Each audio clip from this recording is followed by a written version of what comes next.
Pada kesempatan ini saya menyerukan kepada semua para pendeta, hamba-hamba Tuhan, aktivis, dan kepada semua kekasih-kekasih Tuhan sidang jemaat yang telah ditebus oleh darah Yesus menjadi umatnya. Saya menyerukan bahwa tujuan diadakannya gereja dan pelayanan ini hanya satu, supaya saudara memiliki Tuhan, supaya saudara memiliki Tuhan dengan benar.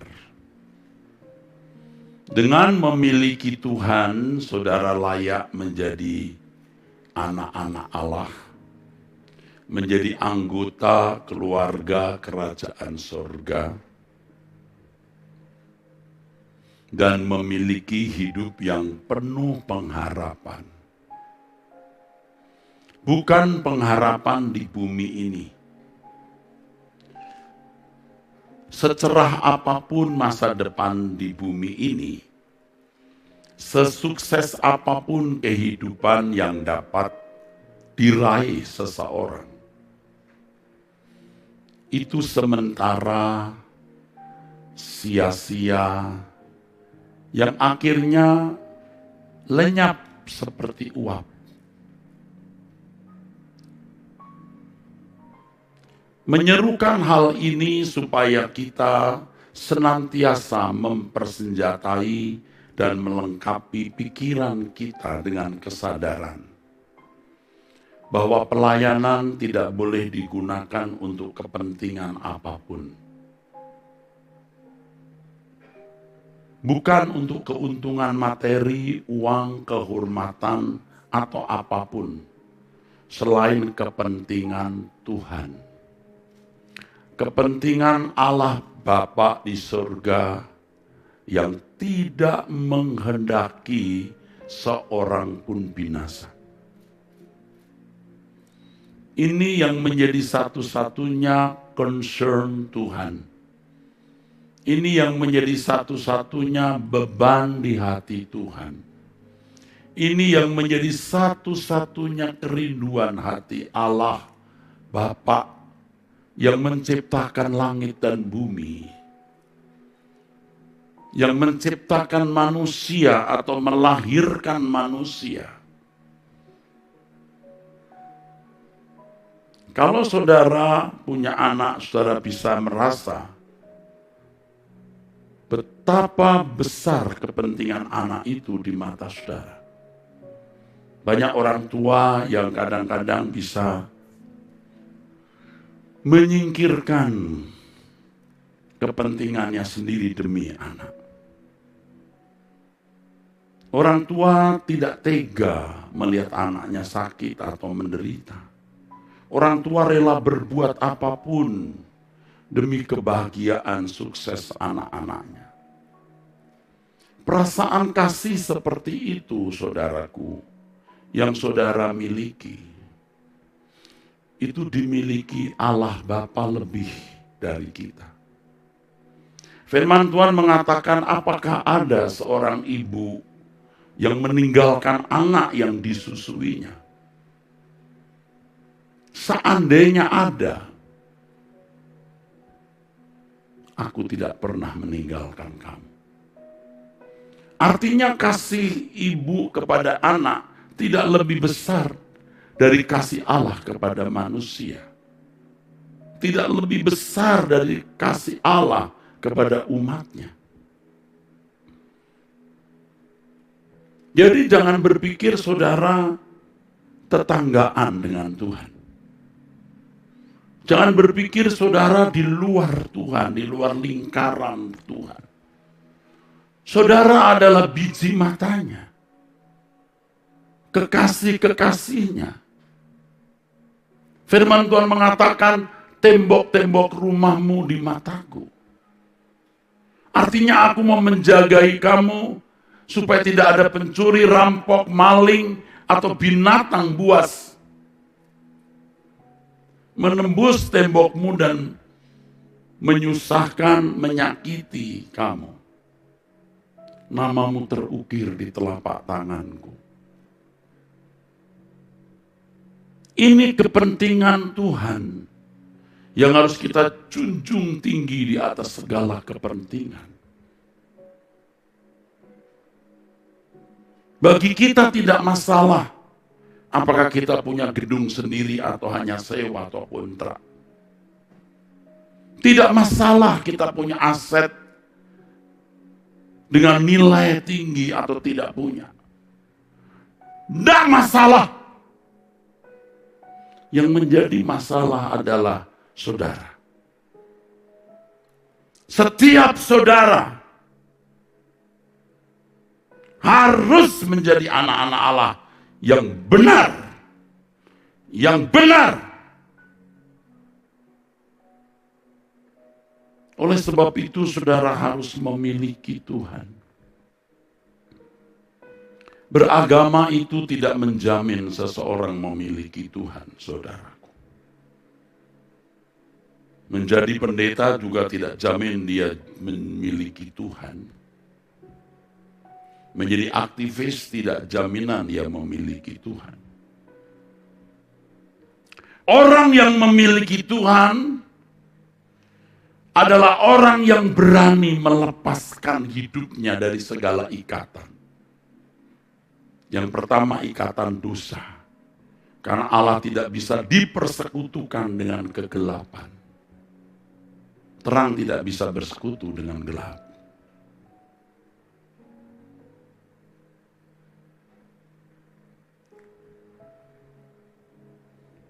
Apapun, bagaimanapun,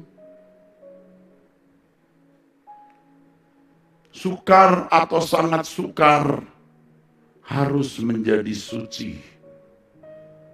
Semua yang dilatih, semua yang terus dibiasakan akan menjadi mudah dan kita bisa mencapainya.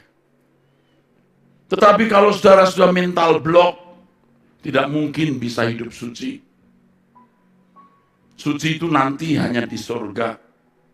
Suci itu karunia untuk orang-orang khusus. Itu menyesatkan. Sehingga irama jiwamu, irama tubuhmu, irama hidupmu adalah irama meleset. Hamartia, dosa, ketidakterpatan, kemelesetan. Kalau orang berlatih memanah setiap hari, dia tidak pernah memanah keluar dari lingkaran. Malah bisa tepat. Tapi kalau orang tidak biasa memanah, dia bisa meleset 2-3 meter, saudara. Sungguh. Karena saya pernah mencobanya.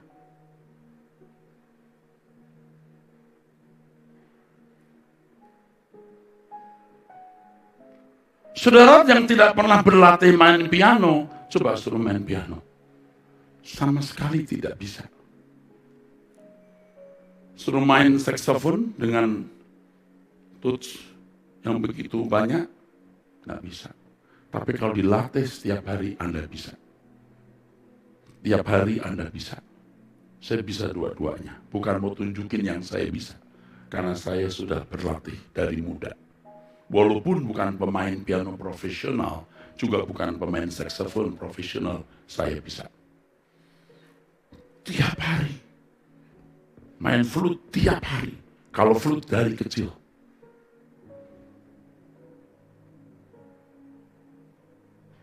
Tapi flute saya waktu kecil, flute bambu. Sekarang setelah punya duit baru, flute silver. Trompet saya bisa. Waktu niup, nggak bunyi. Tapi ketika mulai belajar, bisa bunyi. Membunyikan saja susah, Pak. Apalagi ada 3 pencetan itu. Tapi semua yang dilatih itu bisa. Semua yang dibiasakan itu bisa menjadi mudah.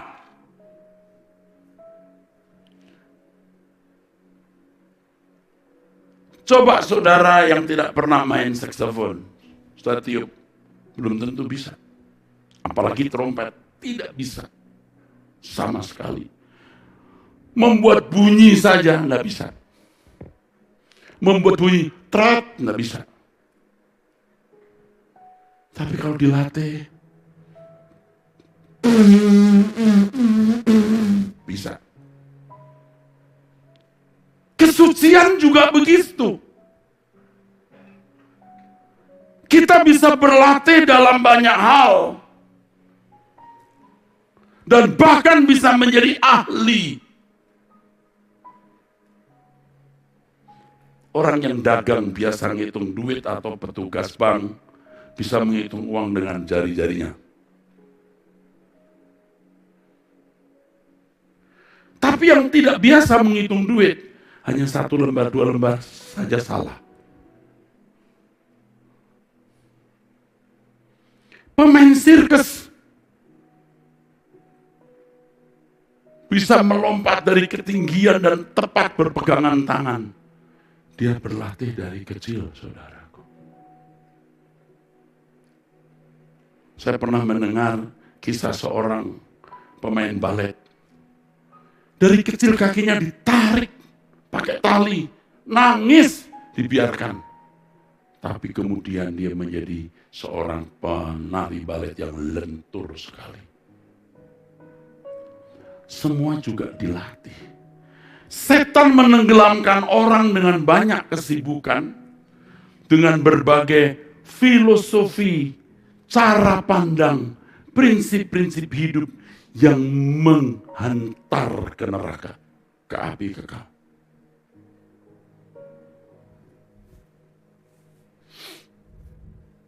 Saudaralah orang-orang yang telah disesatkan.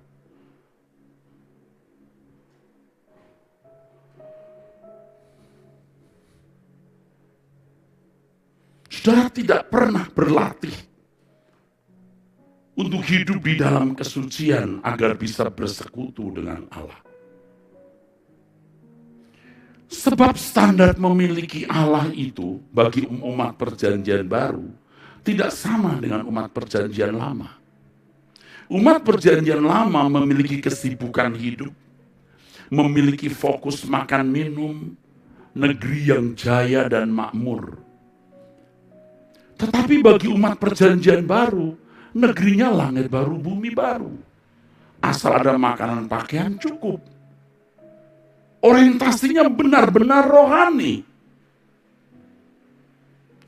Umat perjanjian lama hukumnya 10 perintah Allah, dekalog. Deka 10, logos, 10 logos, 10 firman. Dalam bahasa Ibraninya, aseret het debarim. Tapi saudara, hukumnya Tuhan sendiri. Perasaan Tuhan, pikiran Tuhan. Coba saudara. Makanya kita harus memiliki pikiran dan perasaan Allah. Beda saudara. Banyak orang Kristen yang masih hidup dalam suasana perjanjian lama. Seperti bangsa Israel.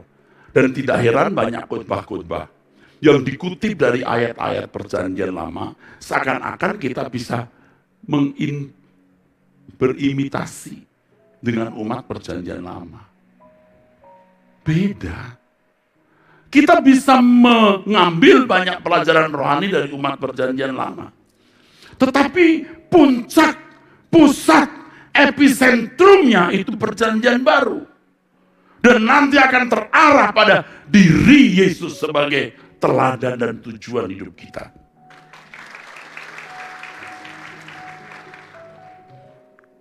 Dilatih. Serupa dengan Yesus itu bukan karunia, saudara. Itu perjuangan. Tadi pagi waktu saya jalan pagi olahraga, saya lewat sebuah bangunan yang tadinya tanah, lalu dibangun, dan dari sejak dibangun saya selalu lewat tempat itu, atau hampir selalu lewat tempat itu. Jadi ketika mulai dibangun, dari tempatnya berantakan, mulai dibangun, lalu mulai berbentuk. Saya lihat. Kemudian saya lewat lagi bangunan yang berikut. Jadi ada beberapa bangunan, tidak kurang dari 3, yang pasti 3. Saya lewat, saya perhatikan sejak dibangun sampai jadi rumah. Lalu ada yang dibangun mulai setengah atau 3/4. Lalu ada satu lagi yang mungkin juga 3/4. Lalu atau mungkin sudah 80%. Lalu di situ mandornya atau mungkin kontraktornya yang punya mobil baru datang. Jarang saya lihat kontraktor ini. Dia datang, dia lihat-lihat. Lalu saya berpikir, saudara, tidak sedikit kontraktor setelah terima uang tidak bangun rumah. Hati-hati pilih kontraktor. Begitu uang keluar, dia tidak bangun dengan sungguh-sungguh. Dia suruh tukangnya bangun, dia datang, tidak datang, uangnya habis untuk urusan dia. Deadline, dia mundur-mundur dengan banyak alasan, sampai rumah nggak jadi, dia kabur. Paham? Kalau ada kontraktor seperti ini di sini, coba berdiri. Kita suruh dia ada di sini semua. Kita semua bilang salibkan dia. Pengalaman ini sudah terjadi. Jangan begitu. Uang sudah diberikan, dia tidak membangun. Jadi waktu saya jalan pagi, saya lihat ini mungkin kontraktornya.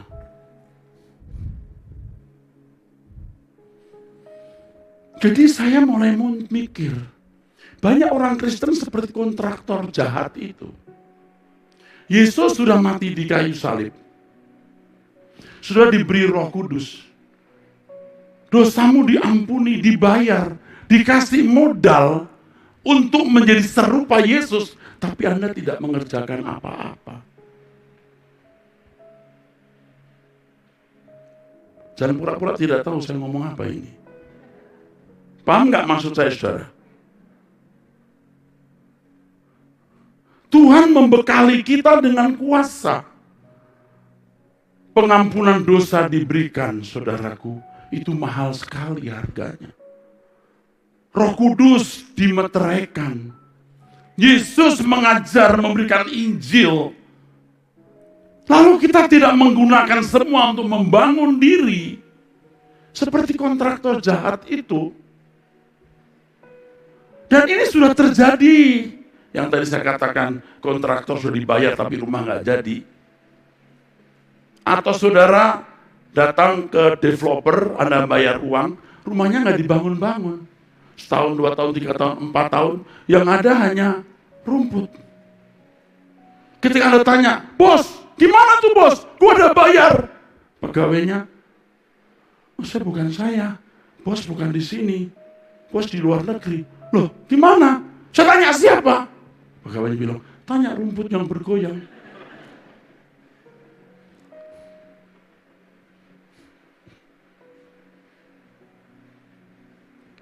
Saudara percaya nggak Tuhan Yesus memberi modal kepada kita semua? Penebusan mahal, Roh Kudus dan Firman. Lalu apa dampaknya untuk saudara? Saudara berlatih tidak untuk serupa Yesus. Kalau menjadi orang beragama seperti agama Yahudi, tidak perlu perjuangan. Ataupun kalau ada perjuangan, tidak terlalu berat. Kalau terlahir dari keluarga Yahudi, dari kecil sudah tertata untuk hidup menurut hukum. Itu secara natural mereka bisa menjadi orang-orang saleh dalam standar hukum. Amin. Tapi orang Kristen lahir sebagai orang Kristen tidak natural lalu bisa menjadi orang Kristen.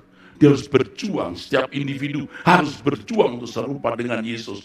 Karena masing-masing harus menaklukkan kodrat dosa di dalam dirinya.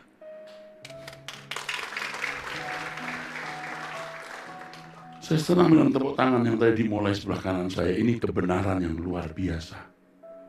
Saya ulangi lagi, saudara. Yang pertama, Kita tidak sama dengan orang Yahudi.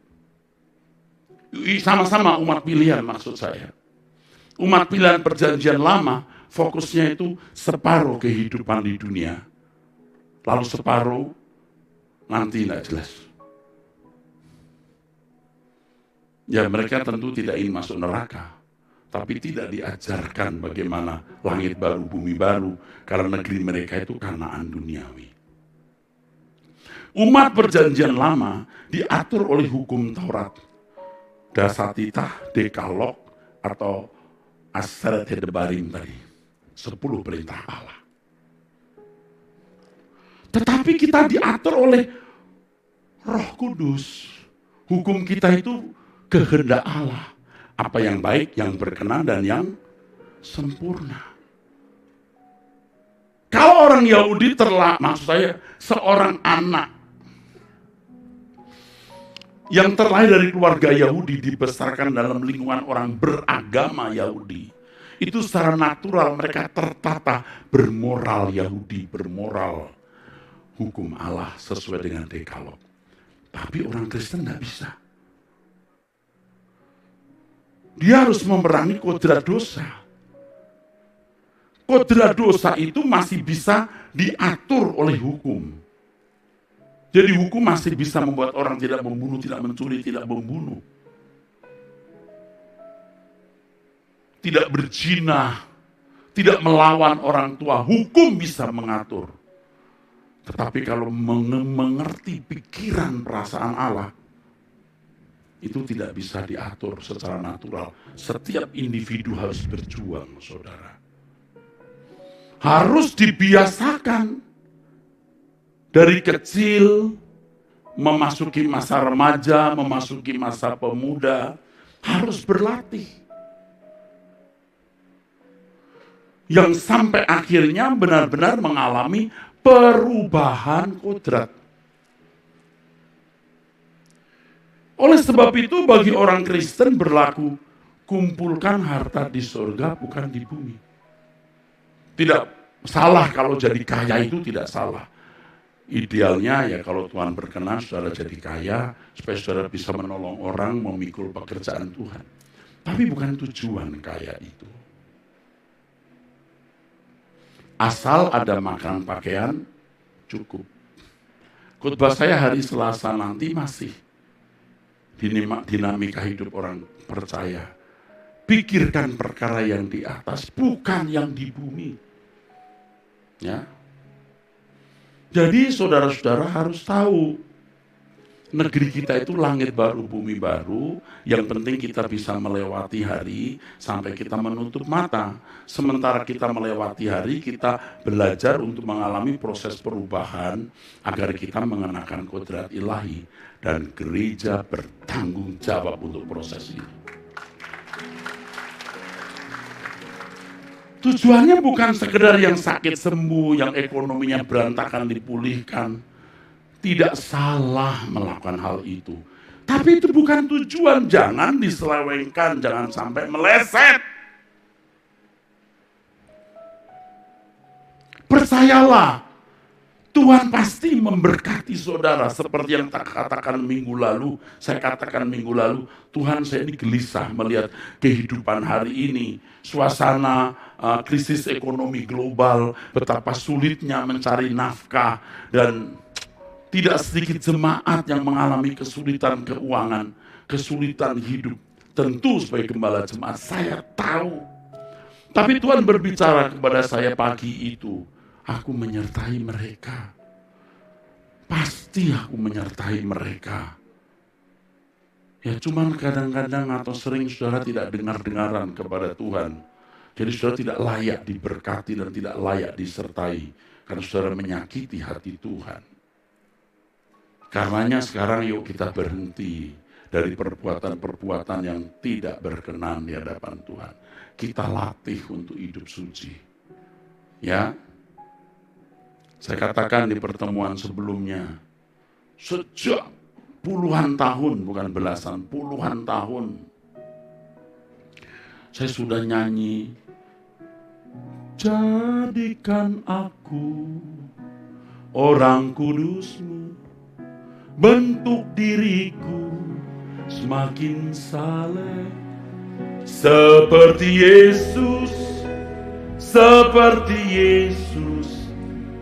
Senangkan Engkau ya Bapakku. Tapi kok saya nggak saleh-saleh ya? Masih saja rasanya tidak suci-suci.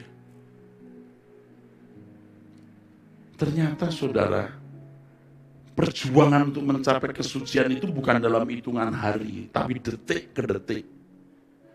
Lewati 1 detik tidak salah, lewat detik berikut tidak salah, lewat detik berikut, menit berikut, menit berikut, menit berikut, menit berikut, menit berikut, menit berikut, menit berikut, jam berikut. Dengan kita rajut kesucian seperti itu, pada mulanya berat. Salah lagi, aduh Tuhan ampuni untuk perkataanku yang tidak patut tadi. Aduh Tuhan mestinya tidak perlu marah seperti itu. Terus nanti kita bisa. Dan kalau sudah makin mencapai kesucian yang lebih tinggi, kalau sampai kita berbuat salah, sekecil apapun kesalahan itu, menyakiti hati kita sendiri. Menyakiti hati kita. Kita kehilangan damai sejahtera. Kita latih, saudaraku. Nah, dalam pelatihan ini, ada musuh yang tidak suka. Iblis. Kesucian kita harus standar Allah. Saya bicara ini, orang-orang dekat saya akan memeriksa hidup saya, Bu.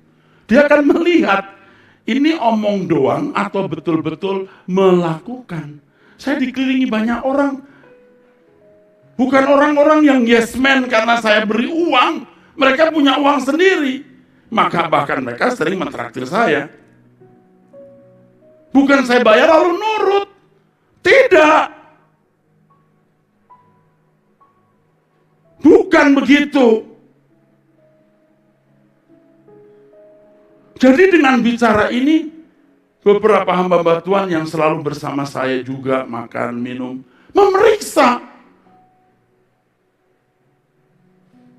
Mereka orang-orang bodoh. Pendidikan mereka tinggi. Prestasi mereka bagus seperti Pak Frankie Chong. Ini associate professor, saudara. Beliau dosen di dunia sekuler. Kalau bodoh nggak bisa. Di Universitas Mustopo ya Pak.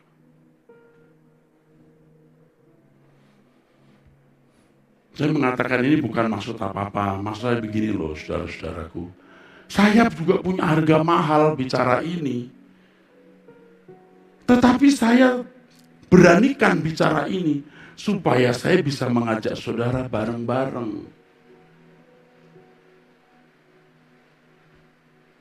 Tadi waktu kita nyanyi indahnya kota mulia, yang turun dari tahta kemuliaannya, saya kira sebagian saudara ini belum boleh masuk ke situ. Amin enggak ya? Loh, kok amin? Ini marah atau amin? Kok seperti singa mengaum? Ditanya amin.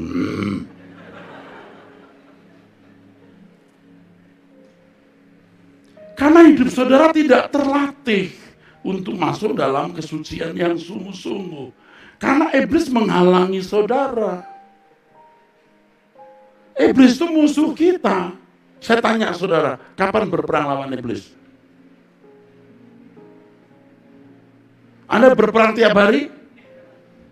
Gimana cara berperangnya?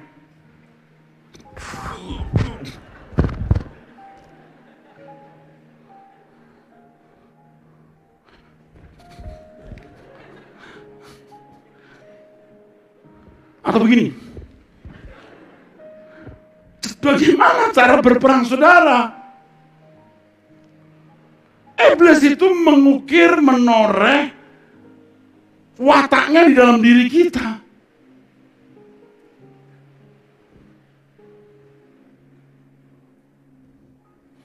Yang kita lawan tuh daging kita. Iblis yang di pohon beringin itu bukan iblis yang membinasakan kita. Iblis di pikiran kita itu yang bahaya. Waktu Petrus mengucapkan kata kalimat dan memiliki konsep yang salah, Yesus berkata, "Nyah iblis." Saya bukan main-main, ini Alkitab. Ini iblis. Ini iblis yang ditunjuk manusianya. Jadi iblis di situ. Orang lebih takut iblis di pohon beringin. Sampai kencing di pohon beringin pakai, Mbah permisi ya. Pakai permisi, pipis, kencing aja. Kalau di daerah, kita sukering nggak ada kamar mandi untuk pipis. Kasihan perempuan. Kalau laki-laki, everywhere. Nggak usah tepuk tangan, maksudnya apa itu? Malu-maluin laki-laki aja kamu. Loh, saya juga sering kencing di sembarang tempat kalau di daerah. Saya sering minta tolong, Pak Agustinus Sugeng, tolong jaga di situ. Jangan sampai ada ular. Nanti gantian Yudi sini, saya jaga di situ. Kalau ada orang saya bilang, danger.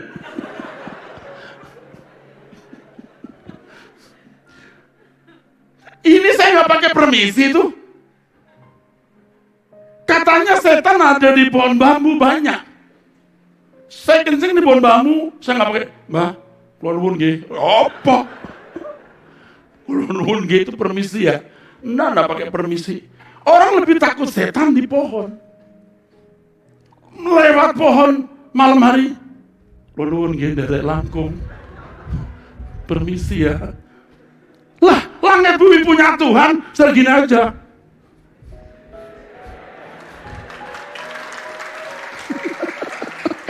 Ini apa sih? Langit bumi Tuhan yang punya. Pasti ada banyak setan juga. Siapa nih? Anak Allah dia. Tuh, Pak, lihat ada malaikatnya di belakang. Lu ganggu dia, ditabok lu. Setan minggir. Jangan seperti saya dulu waktu muda. Bodoh. Lewat kuburan gini, dalam Yesus. Setan keluar, minggir. Hambatan mau lewat. Dalam nama Yesus ada kemenangan. Begitu saya di kuburan, dalam nama Yesus. Ngacir saya. Dan saya merasa orang di kuburan pada bangun kabeh. Apalagi kalau siang harinya ada orang meninggal, itu bau melati masih ada. Apalagi kalau malam hari orang cari nomor, waktu ada lobena atau nalo namanya, lotre, itu cari nomor itu di kuburan. Goblok kalau cari nomor, itu di buku matematik goblok. Ini di kuburan, sehingga bawa lampu sambil jalan gitu. Nah kita, genderuwo. Setan yang menakutkan itu di pikiran kita. Bapak-bapak, ibu-ibu tahu kan sering muncul pikiran-pikiran yang tidak senonoh. Keinginan materi, keinginan najis, pikiran seks, kebencian, dendam, betul nggak? Ini tidak terbatas. Kita tidak biasa mengendalikan pintu pikiran kita. Kalau saudara berlatih, begitu mau mikir yang nggak pantas, pergi kamu. Dalam nama Yesus. Dalam hati, pergi. Pergi. Anda langsung ditangkap hansip, pikir orang gila, lepas. Loh, ini serius. Saya kalau ada pikiran kurang ajar itu orang. Pergi kamu, ampuni musuhmu. Lupakan. Tuhan sudah mengampuni kamu. Ya. Belum, tidak sampai gini. Awas loh. Disambar geledek, terkutuk, terlaknat, ditabak trailer, jatuh dari jalan tol. Jahat kita. Ini perang, ada perang enggak? Saya sudah mengajari matamu. Yang enggak perlu dilihat, jangan dilihat. Dalam percakapan di meja makan, di restoran, orang ngomong apa-apa. Perang kita di situ. Waktu istri hormonnya tidak stabil. Wah. Kita. Tuh, haleluya. Yang bilang haleluya bapak-bapak. kesaksian pribadi. Suami duar. Cari gara-gara. Diam saja. Diam. Amani bilang, Mam, itu papa kenapa? Mam, kenapa? Sebelum dia pukul mama, pukul dulu, Mam. Ini anak kemasukan setan. Jadi anak bilang, dalam Yesus. Diam. Ya jangan terus, anaknya jangan juga. Kita perang, saudara. Di kantor, di tempat kerja, ada banyak peluang kita berbuat dosa. Dari korupsi, dari ngomongin orang, dari balas dendam, macam-macam. Anda bos, Anda punya sekretaris baru, roknya 40 cm dari selutut. Cantik, muda, energik, mulus. Itu pikiran bilang, lihat pahanya. Dia jauh lebih mulus dari paha istrimu. Paha istrimu itu gentong. Ini cangkul. Itu setan. Pergi kamu. Biar gentong, the best of my love. Cangkul setan. Najis, kotor. Harus dilawan, jangan. Nggak apa-apa, cuma ngelihat. Boleh dipandang, asal jangan dipegang. Lu pandang dulu, baru pegang belakangan. Jadi tegas. Panggil, sini. Ya Pak, besok lagi pakai rok jangan begitu, bisa nggak? Yang lebih bawah. Di bawah lutut. Kalau bisa pakai celana panjang yang tidak ketat, bisa nggak? Bisa Pak. Lebih cantik begitu. Kok masih muda nak? Bahaya pakai rok begini. Ya, ngerti? Baik Pak, begitu. Jangan, waduh bagus ini. Nih sini, ya Pak. Besok pakai rok lebih tinggi lagi bisa nggak? Setan itu, setan tuh. Paham nggak saudara? Banyak hal yang akan membuat kita jatuh. Kita harus perang. Mengalah kalau suami lagi marah-marah. Istri lagi uring-uringan, diem, dirawat. Anak bilang, Pap, ini mama kerasukan apa? Tenang. Pap, tabok aja, Pap. Loh. Enggak, anak, enggak boleh gitu. Saudaraku sekalian, kita perang, dan Roh Kudus akan menuntun kita terus pada kesucian-kesucian yang lebih tinggi. Anda lihat rumah sebelah kok dijual. Wah bisa beli ini. Tanya Roh Kudus. Ini uangnya Tuhan. Boleh nggak saya beli Tuhan? Tanya. Setan bilang gedein. Supaya kamu keren. Setelah gede kamu bangun lagi situ hall untuk ruang untuk persekutuan doa. Tapi sebenarnya mau tunjukin engkau kaya dan keren. Itu setan begitu. Kalau Anda nurut, Anda tidak anak setan. Ibu-ibu kalau lihat tas orang, kok bagus banget ya. Waduh.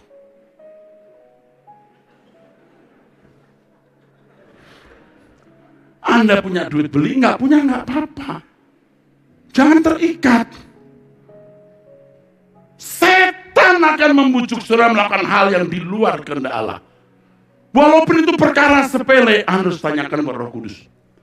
Anda tidak dengar suara Roh Kudus, Anda dengar suara setan. Anda dengar suara setan, Anda anak setan. Kalau dengar Roh Kudus, anak Allah. Saudara tidak bisa dimiliki Allah dan memiliki Allah kalau tidak suci seperti kesucian Allah. Aku harus hidup kudus, katakan. Masih takut-takut nih, ini hanya ngikutin saya punya perintah. Hatimu belum bicara, sebagian sudah. Aku harus hidup kudus.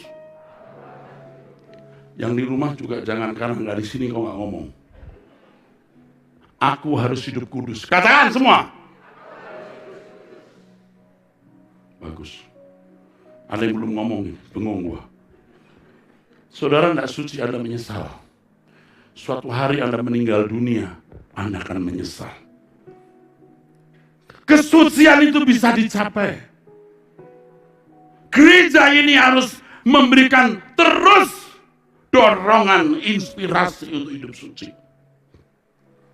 Suci itu memang abstrak, tetapi menjadi real dan nyata dalam hidup setiap individu, karena setiap orang memiliki persoalan yang berbeda-beda.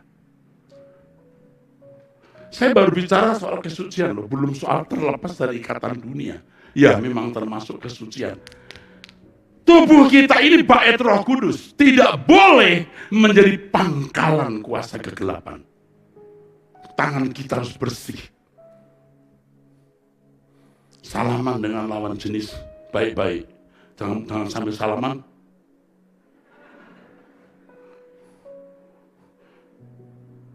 Kalau Anda bercanda dengan sesama jenis bisa. Jangan memancarkan pancaran kenajisan. Mungkin masa lalumu buruk, Tuhan mau mengampuni dan melupakan. Saudara mungkin berkata, Pak, saya tidak bisa hidup suci, Pak. Temperamen saya, kebiasaan saya, watak saya. Iblis akan bicara, kamu tidak bisa. Suci itu karunia.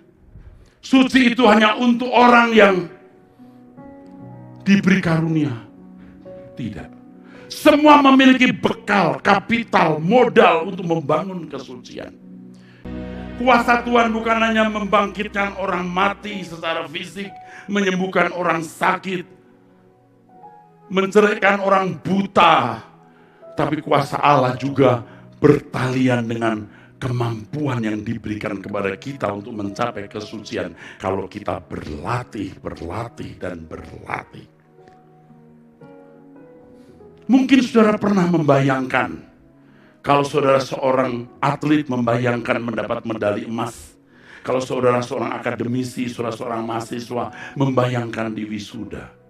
Kenapa Anda tidak membayangkan, aku bisa hidup tidak bercacat, tidak bercela, menjadi orang saleh Tuhan, sehingga setiap tindakanku memancarkan curut keharuman. Jadi waktu Anda punya kesempatan berbuat dosa, itu kesempatan memancarkan keharuman waktu Anda berkata tidak. Ketika seseorang membutuhkan pertolongan, Anda memecahkan roti dan mencurahkan anggurmu. Curut keharuman. Dan menjadi nyanyian di hadapan Allah. Dan kita mempersembahkan kehidupan itu untuk Tuhan. Yaitu kalau kita bisa seperasaan, sepikiran dengan Tuhan. Bangsa Israel ketika hidup dalam ketaatan kepada hukum, mereka diberkati, saudaraku. Mereka dilimpahi rahmat, saudaraku. Tetapi ketika saudara hidup di dalam kesucian, sesuai dengan pikiran perasaan Allah, kodratmu bergerak berubah. Berkat jasmani jangan pikirkan Allah mencukupi, tapi yang hebat adalah ketika engkau membuang semua kenajisan, kodratmu step demi step diubah Tuhan.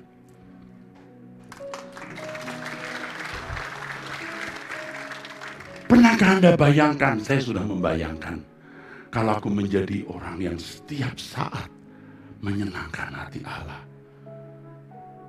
Waduh, betapa indahnya. Kematian kita pun dinantikan oleh Tuhan dan para malaikatnya. Orang bisa membayangkan punya rumah besar, punya mobil, punya fasilitas, punya kehormatan, punya pangkat. Pernahkah saudara membayangkan menjadi seorang yang saleh, tak bercacat, tak bercela? Dan itu bisa, itu mungkin karena Roh Kudus dimeteraikan kepada kita, dimeteraikan di dalam diri kita, yang memberi kemampuan kita untuk mencapai kesucian itu. Kita harus semangat. Kita harus melatih mulai hari ini, saudaraku. Tidak ada hal yang lebih mulia, tidak ada hal yang lebih berharga dari kehidupan yang bersekutu dengan Allah. Dan kita bisa bersekutu dengan Allah kalau kita hidup dalam kesucian, dan yang kedua tidak terikat dengan apapun. Kalau bangsa Israel menuruti hukum, cukup hukum Taurat, mereka diberkati menjadi umat Tuhan. Kalau orang percaya harus sepikiran, seperasaan dengan Allah. Yang itu dikatakan oleh Tuhan Yesus, kamu harus sempurna seperti Bapa di sorga sempurna.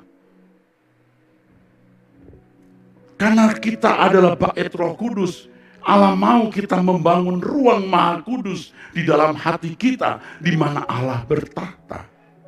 Tidak memberi peluang, kesempatan, pijakan, tahta untuk setan. Memang seseorang kelihatan santun, sopan, bahkan jadi orang Kristen, aktivis, bahkan pendeta. Seakan santun, baik.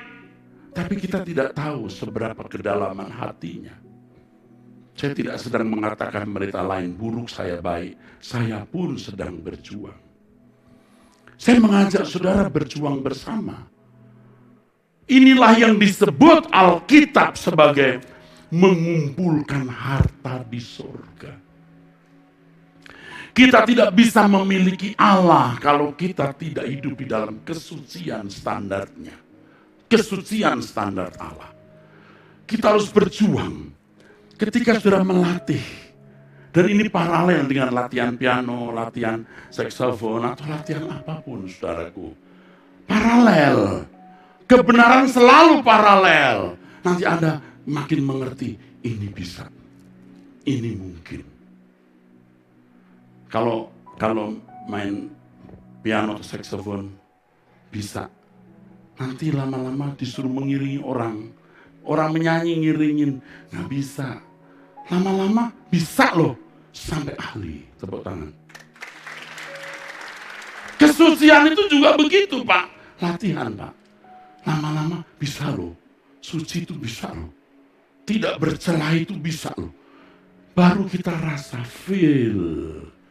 Dan ini tidak bisa diajarkan kecuali Anda berjuang di situ. Kuduslah kamu sebab aku kudus, 1 Petrus 1 ayat 16. Jadi kekudusannya standar Allah. Dan itu tinggi sekali dan tidak terbatas. Tuhan mau kita memiliki seperti itu. Saudara bersedia?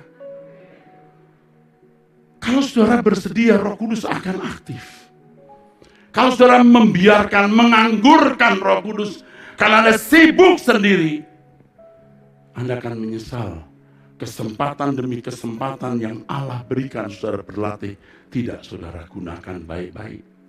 Ini sama seperti atlet yang pelatihnya berkata, ayo latihan, 1001 alasan dia menolak. Atau kalau latihan dia suka-suka.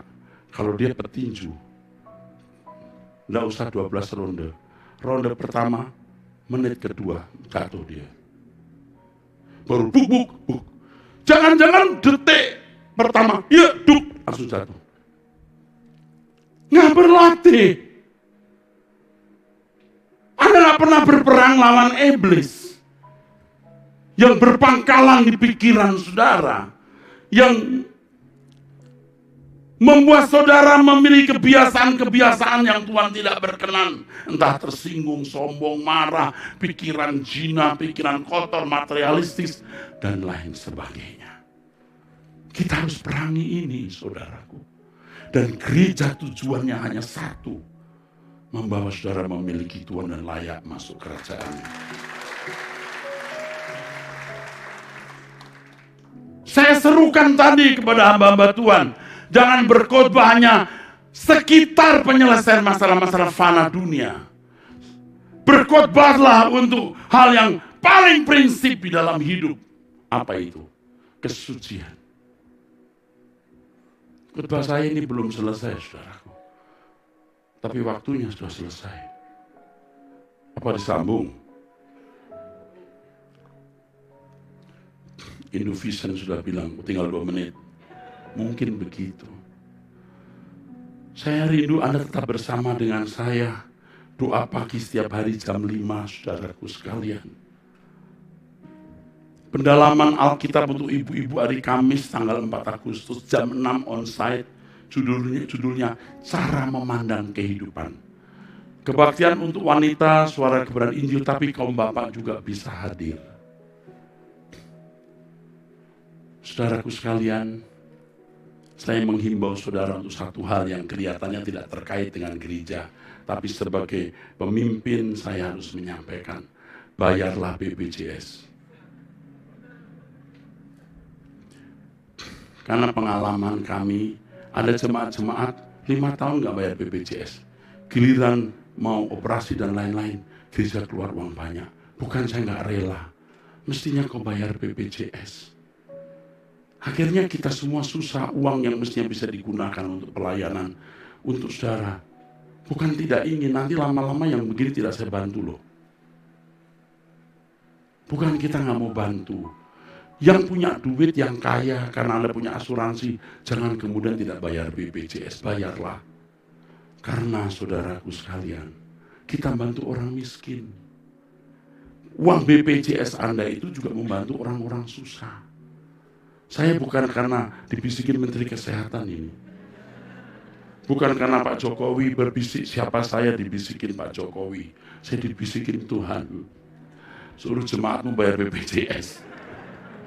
Itu sikap bertanggung jawab. Betul, dalam nama Tuhan, sikap bertanggung jawab. Jadi kalau suatu hari Anda nggak bisa bayar BPJS, Anda minta bantuan gereja 100, 200, 300, jadi ringan. Tapi kalau jebret 5 juta, ya Anda nggak bertanggung jawab. Orang-orang begini nggak bisa diberkati, dibantu kapanpun tetap miskin. Itu maksudnya. Rasanya kita nggak ingin berpisah, tapi sampai ketemu nanti sore. Nehemiah 2. And it came to pass in the month Nisan, in the 20th year of Artaxerxes the king, that wine was before him. And I took up the wine, and gave it unto the king. Now I had not been before time sad in his presence. Wherefore the king said unto me, Why is thy countenance sad, seeing thou art not sick? This is nothing else but sorrow of heart. Then I was very sore afraid, and said unto the king, Let the king live forever. Why should not my countenance be sad, when the city, the place of my father's sepulchres, lieth waste, and the gates thereof are consumed with fire? Then the king said unto me, For what dost thou make request?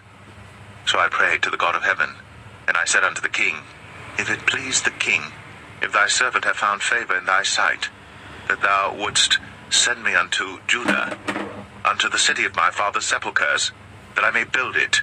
And the king said unto me, the queen also sitting by him, For how long shall thy journey be? And when wilt thou return? So it pleased the king to send me. And I set him a time. Moreover, I said unto the king, If it please the king, let letters be given me to the governors beyond the river, that they may convey me over till I come into Judah.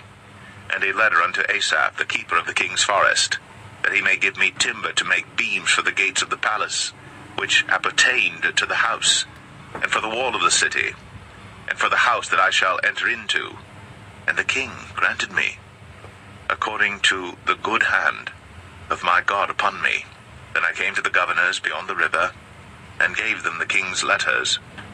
Now the king had sent captains of the army and horsemen with me. When Sanballat the Horonite, and Tobiah the servant the Ammonite heard of it, it grieved them exceedingly that there was come a man to seek the welfare of the children of Israel. So I came to Jerusalem, and was there 3 days. And I arose in the night, I and some few men with me, neither told I any man what my God had put in my heart to do at Jerusalem, neither was there any beast with me, save the beast that I rode upon. And I went out by night by the gate of the valley, even before the dragon well, and to the dung port, and viewed the walls of Jerusalem, which were broken down, and the gates thereof were consumed with fire. Then I went on to the gate of the fountain, and to the king's pool. But there was no place for the beast that was under me to pass. Then went I up in the night by the brook, and viewed the wall, and turned back, and entered by the gate of the valley, and so returned. And the rulers knew not whither I went, or what I did. Neither had I as yet told it to the Jews, nor to the priests, nor to the nobles, nor to the rulers, nor to the rest that did the work. Then said I unto them, Ye see the distress that we are in, how Jerusalem lieth waste, and the gates thereof are burned with fire. Come, and let us build up the wall of Jerusalem, that we be no more a reproach. Then I told them of the hand of my God which was good upon me, as also the king's words that he had spoken unto me. And they said, Let us rise up and build. So they strengthened their hands for this good work. But when Sanballat the Horonite, and Tobiah the servant, the Ammonite, and Geshem the Arabian heard it, they laughed us to scorn, and despised us, and said, What is this thing that ye do? Will ye rebel against the king? Then answered I them, and said unto them, The God of heaven, he will prosper us. Therefore we his servants will arise and build. But ye have no portion, nor right, nor memorial in Jerusalem.